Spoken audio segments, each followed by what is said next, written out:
Scarpa and Ski Trap have done an excellent job with the literal boots on the ground point of entry for uphill skiing, and I thought it would be great for you to talk a little bit about how you're proactively engaging, maybe you could call them newcomers or maybe curious snow sports enthusiasts, to try this product in a safe environment. You've called it pilot time, or time behind the, flight time. Yeah. Talk a little bit about that. That'd be great. Sure, I'd be glad to. I guess as we come into this kind of what I think paradigm shift in backcountry skiing, and really what backcountry is a really broad term. It means a lot of different things to a lot of different people. But I think back to 1989, actually 1988, when the first sport climbing competition came to North America. Actually, it was at Snowbird, and it was the launch of a new era of climbing. And what we saw, I was working at Chenard Equipment at that time, we saw a huge influx of people that didn't think climbing was actually the sport for them because it seemed dangerous and really technical and inaccessible. But when sport climbing came on the scene, the paradigm shift in climbing was all of a sudden that climbing had gotten safer somehow. The difference was obvious. The gear was pre-placed, and it was in a much more controlled setting.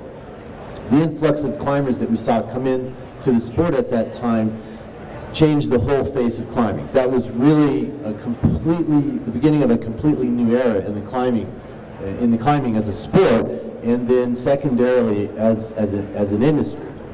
And so, and actually, at that particular time, 1989, Chenard Equipment in 1990 became Black Diamond.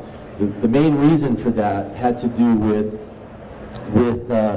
the liability concerns of Patagonia owning this little tiny company called Chenard Equipment, and the idea that there was a really high degree of risk involved with climbing, and we wanted to separate these two entities so that it wasn't exposing Patagonia to the high liability concerns of that Chenard Equipment was exposed to, and that was actually the birth of Black Diamond Equipment. What it really was a complete paradigm shift in what people viewed climbing as at that time.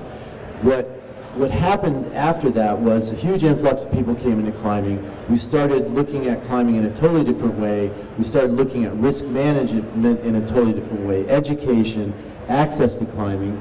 And what we realized is one of the best places for people to learn how to climb was indoors, in a climbing gym. Much better, much more controlled setting. And the point to this is that I think uphill skiing is a way that people are being introduced to backcountry skiing. I mean, if you want to learn how to use your gear, your boots, your skins, it's best to do that in a controlled setting to start with. And then you grow from that into wherever you want to go. But that's an entry point for a lot of people. And I think that thinking about David and the risk management of a ski area and all the things that we think about right now, where do people go to learn the basics of backcountry skiing? Some of it may be done inbounds, just by hiking up the hill and learning how your gear works. But that's just the beginning of the story. And what we've now seen through climbing is that it's a mainstream sport. Let's be really clear, there's nothing safe about backcountry skiing. That word should not be associated with the sport. It shouldn't be associated with climbing. It's about your own personal risk management plan. And risk management on a personal level is probably best done through, and the best tool you have is your brain. The first thing you need to do is educate yourself to those risks and to the environment. And we've learned through climbing, through backcountry skiing, through life, through driving our cars, whatever it is, that the more we know on a personal level, the more aware we are, the better we can reduce risk. And the point here is that a lot of people who are indigenous, who grew up in backcountry skiing, understand that. It's always been a part of that learning curve.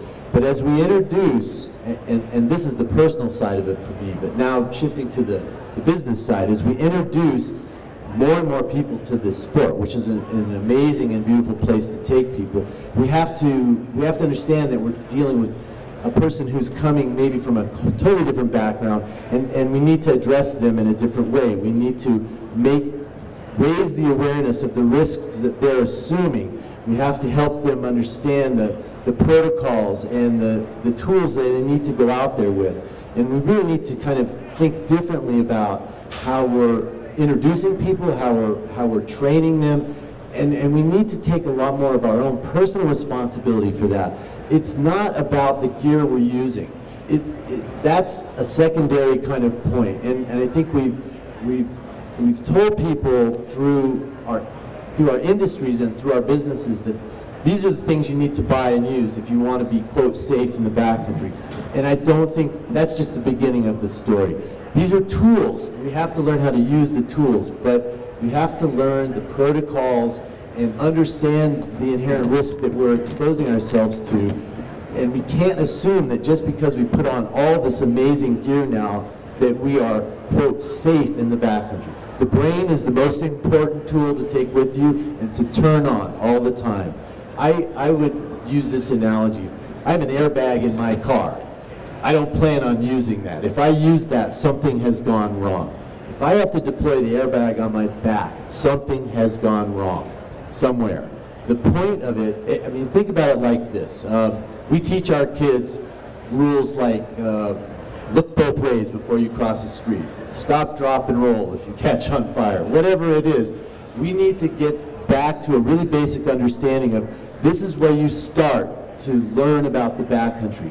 If you have to deploy that airbag, if you have to use that beacon, somewhere something went wrong. It may not be your fault, but you expose yourself to this situation.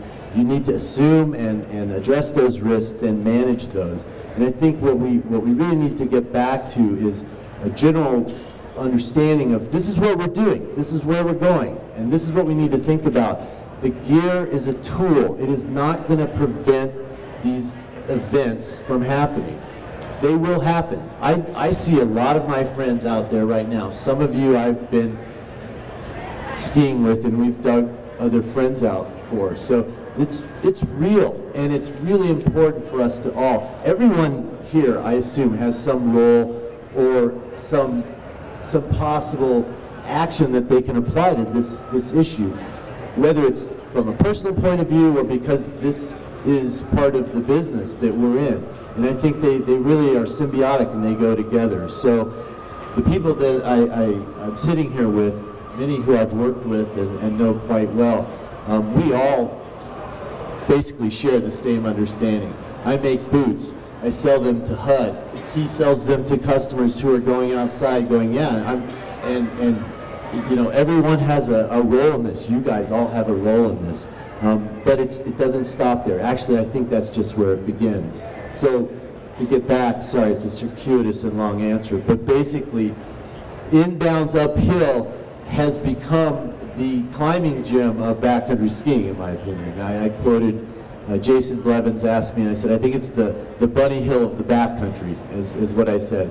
And I think it's a great place to learn. And I'm not trying to put pressure on David to manage this, but he's already thinking about it, clearly, because that's something people want to do. We're thinking about it. You're thinking about it. Whether you're a guide, whether you're a retailer, whether you make the gear, whether you're just a participant, everybody's mind is wrapped around this right now, and I think it's a really good place to be. It's not so much, I think Kenji said in the beginning, we're not going to walk away from this discussion or many more discussions with a set list of actions that we need to initiate. What I think is most important right now is to ask the right questions, not necessarily think that we're going to come up with the answers. And through this, we will, as an industry and as a community, we will develop. We have to. We have to. It's our responsibility.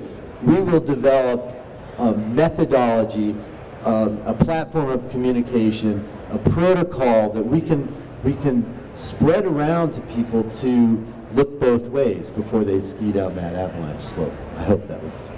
That's a great answer.